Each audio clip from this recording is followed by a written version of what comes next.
고백합시다. 육체의 소욕은 성령을 거스립니다. 육체의 소욕은 성령을 거스립니다. 육체의 소욕은 성령을 거스른다. 자, 야곱을 아버지 이삭이 축복하자마자 이제 에서가 막 사랑해가지고 기쁘게 왔어요. 왜 이제 이거 아버지한테 요리해서 드리면 아버지가 나를 마음껏 축복하실 거야 라고 막 요리를 해가지고 아버지에게로 가지고 와서 말하기를, 아버지여 일어나서 아들이 사냥한 고기를 잡수시고 마음껏 내게 축복하소서. 그랬더니 그 아버지 이삭이 그에게 이르되 너는 누구냐? 그가 대답하되 나는 아버지의 아들 곧 아버지의 맏아들 에서입니다. 그랬더니 33절에 같이 합독합시다. 이삭이 심히 크게 떨며 이르되 그러면 사냥한 고기를 내게 가져온 자가 누구냐? 네가 오기 전에 내가 다 먹고 그를 위하여 축복하였은즉 그가 반드시 복을 받을 것이니라. 아멘. 할렐루야. 굳이 아버지 사냥한 고기 먹지 않고서도 축복해 주면 안 될까요? 꼭 이렇게 자식을 고생시켜서 사냥하게 하고 꼭 그것을 요리해서 아버지 잡수시고 축복하시나이까 이렇게 따질 수도 있는데, 우리는 시편 37편 말씀에 여호와를 기뻐하라 저가 내 마음의 소원을 내게 이루어 주시리로다 라는 말씀이 있죠. 즉 하나님의 마음을 기쁘시게 할 때에 하나님은 우리가 구하는 것이라 할지라도, 아니 우리가 구하지 않는 것이라 할지라도 하나님께서 막 주고 싶어 하시는 것이 하나님의 마음이죠. 어린 손주가 할머니 할아버지를 막 기쁘게 하면 거기에 숨겨놨던 그 쌈짓돈이 막 나오죠. 이처럼 인격을 가지신 하나님은 어떻게 해서든지 우리에게 뭔가를 주고 싶어 하시는데, 근데 거저주지 아니하시죠. 왜냐하면 하나님의 것은 귀하기 때문에 그것을 귀하게 여기는 자에게 그것이 가치가 있지. 그렇잖아요. 우리가 꽁으로 얻은 것은 그렇게 썩 귀하게 여겨지지 않죠. 무엇인가 내가 땀이 흘려져서 얻은 것이라야 그것이 귀하게 여겨지지. 쉽게 얻은 재물은 쉽게 날아간다는 말이 있는 것처럼 아버지 이삭은 이와 같은 영적인 원리, 영적인 비밀을 알았기 때문에 굳이 자기 아들들에게 요리를 해서 하라. 왜냐하면 그래야만이 아버지가 주시는 축복을 귀하게 여길 수가 있거든요. 그렇지 않고 일로 와, 오늘 내가 축복해 줄게, 일로 와. 이게 아니라 정말 수고롭게 한나절 동안 땀 흘리고 막 짐승한테 위험 당하는 그런 수고를 해서 겨우 요리해왔더니 아버지가 유언처럼 이 축복은 거의 유언과도 같잖아요. 그것을 평생에 정말 몇 번이라 할 수 있을 정도까지 그럴 텐데, 그냥 알았어 오늘 그냥 축복해 줄게 그냥 와 이러지 아니하고, 어찌 보면 이삭은 아버지의 마음을 품고 하나님 아버지의 마음을 품고 아들 에서를 축복하기 위하여서 그런 요구를 했다라고 말할 수가 있는데요.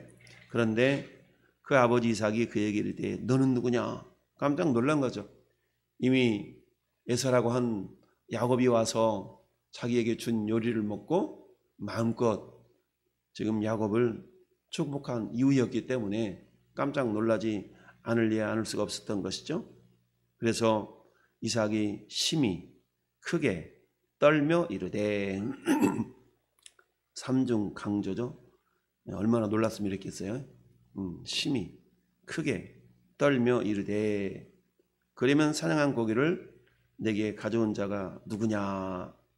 내가 오기 전에 내가 다 먹고 그를 위하여 축복하였은즉 그가 반드시 복을 받을 것이다. 그래? 그럼 내가 취소할게. 이러지 않죠. 이미 하나님의 입에서 나간 말씀은 반드시 당신의 뜻을 이룬다라고 성경은 말씀하고 있죠. 그래서 이사야 55장 말씀처럼 내 입에서 나간 말도 헛되이 내게 돌아오지 아니하고 땅을 적시며 식물이 잘 자라게 하고 돌아온다라고 말씀하고 있죠.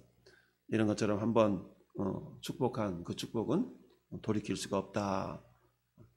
우리 민수기서에 보면 22장 23장에 메소포타미아 왕 모압 왕 발락이 메소포타미아 무당 발라미를 초청해서 이스라엘을 저주하라고 했을 때에 이 발라미에게 여호와의 사자가 나타나서 이스라엘을 저주하지 말라, 내가 너에게 시킨 것만 해라 라고 얘기하죠.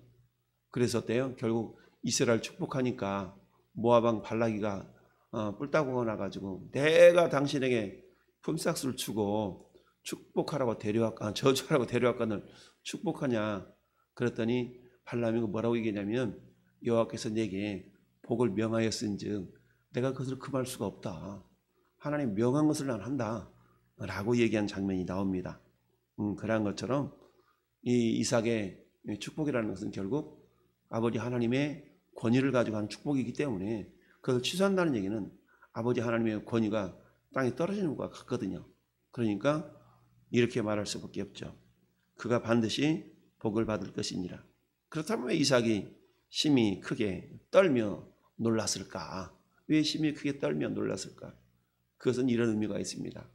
이삭은 이미 리브가 태중에 있었던 이 두 아들, 하나님께서 여호와의 사자를 통하여서 말씀하셨던 큰 자가 작은 자를 섬길 것이다 라는 말씀을 이미 알고 있었죠. 그러나 이삭은 어때요? 그야말로 자기를 기쁘게 했던 에서가 그 복을 받았으면 좋겠다라는 그런 마음이 있었던 겁니다. 즉 하나님의 뜻을 알고 있었음에도 불구하고 자기 육신적인 생각은 어땠어요?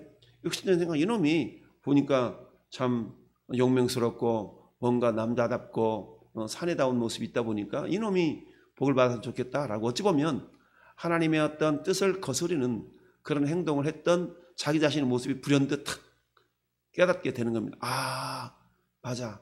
하나님이 그랬지라고 하면서 그 하나님의 뜻을 육신적인 생각으로 거스르려고 했던 그것이 불현듯 생각이 났기 때문에 이삭이가 심히 크게 떨며 놀랐다라고 볼 수가 있습니다. 그러면서 어때요?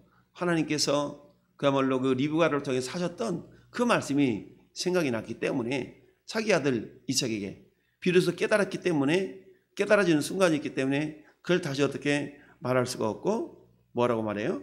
축복하였은즉 그가 반드시 복을 받을 것이니라 라고 얘기를 하고 있습니다. 그래서 그 아버지 말을 듣고는 어때요? 소리질러 슬피 울며 아버지에게 이르되 내 아버지여 내게 축복하소서 내게도 그리하소서. 이삭이 이르되 네 아우가 와서 속여 네 복을 빼앗았구나. 속여서 네 복을 빼앗아갔구나. 그랬더니 에서가 말하기를 그의 이름이 야곱이라 함이 합당하지 아니하니까. 야곱이라는 뜻이 뒤꿈치 잡는 자 이런 뜻이라고 그랬죠. 뒤꿈치 잡는 자였어. 그러니까 이 나를 속임이 이번이 두 번째인데 전에는 나의 장자의 명분을 빼앗더니 이제는 내 복을 빼앗았습니다. 그러면서 또 이르되 아버지께서 나를 위하여 빌 복을 남기지 아니하셨나이까. 근데 실상 이 첫 번째는 자기가 팥죽 한 그릇 팔아먹었는데 이걸 빼앗겠다라고 말하면 안 되죠. 자기가 팔아넘긴 것이니까 장자의 명분을 가볍게 여기고 망령되이 여긴 것을 생각하지 아니하고 이제 와서 무슨 생각이 나는 거예요? 내가 복을 받아야 되는데 이러고 있는 거죠. 여러분 참 인간의 욕심이라는 것이 한이 없어요. 마침 무엇과 똑같냐. 이것은 오늘날의 우리들에게 자 육체의 욕심과 성령의 소욕, 육체의 소욕과 성령의 소욕은 동시에 갈 수가 없어요. 갈라디아서나 로마서에서 이것을 말씀하고 있죠. 갈라디아서 5장 16절 17절 내가 이르노니 너는 성령을 따라 행하라. 그리하면 육체의 욕심을 이루지 아니하리라. 육체의 소욕은 성령을 거스르고 성령은 육체를 거스르는 이 둘이 서로 대적하므로 너희가 원하는 것을 하지 못하게 하려 함이라. 그러니까 육체의 소욕과 성령의 소욕은 서로 대적하는 관계라는 거예요.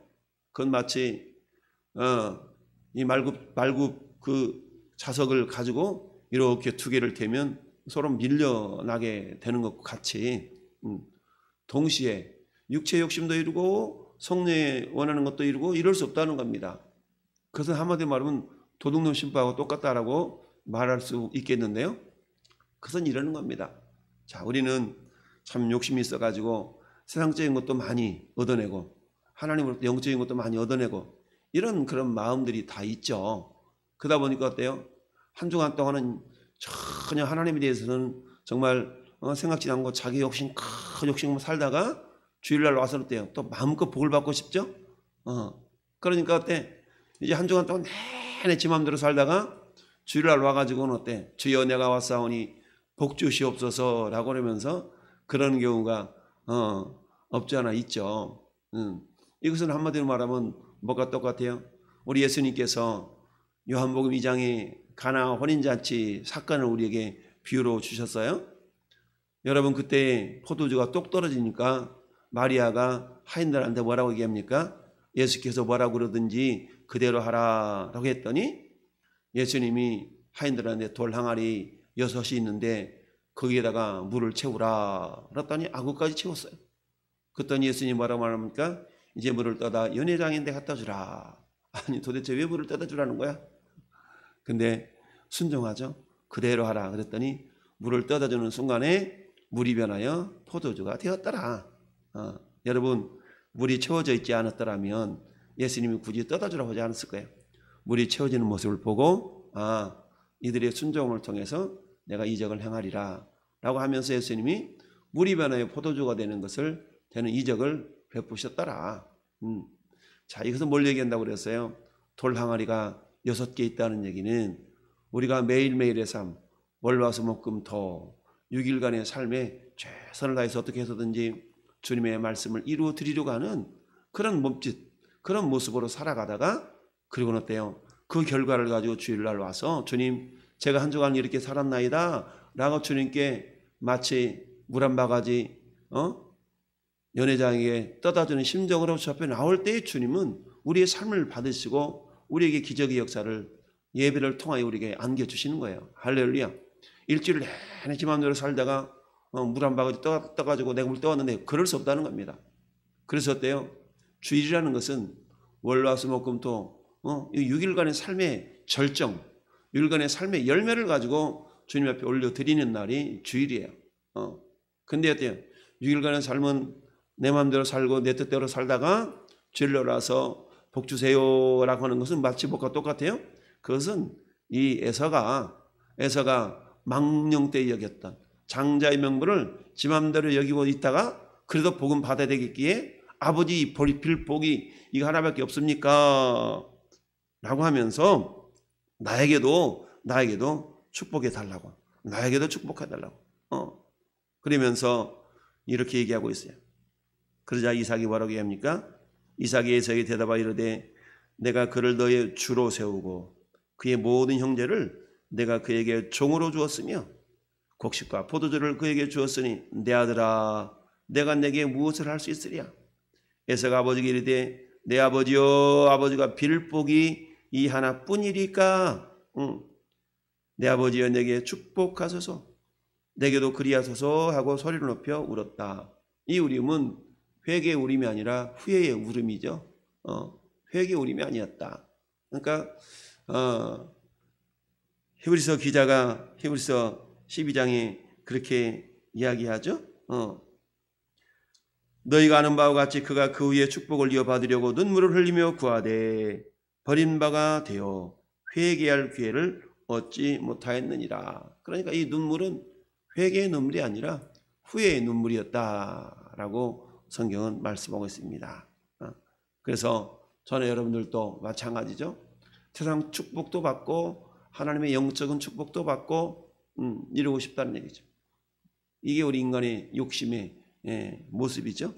그런데 육체의 욕심과 성령의 욕심은 성령의 소욕은 함께 갈 수 없다.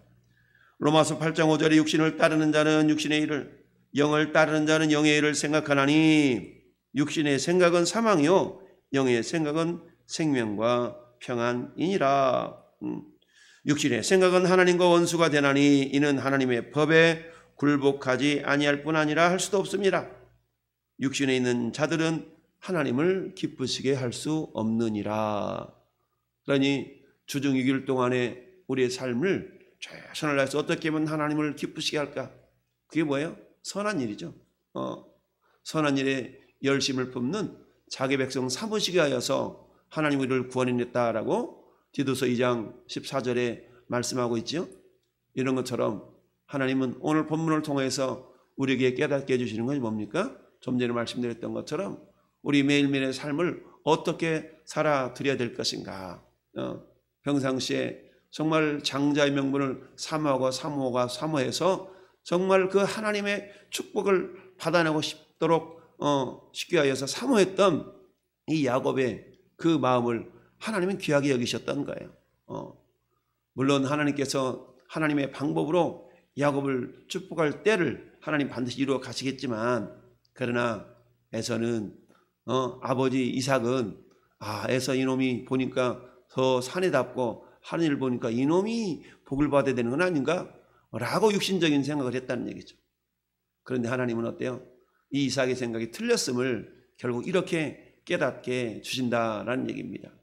이걸 깨달았던 이삭이 깜짝 놀라지 않을 수가 없었던 것이죠. 맞아.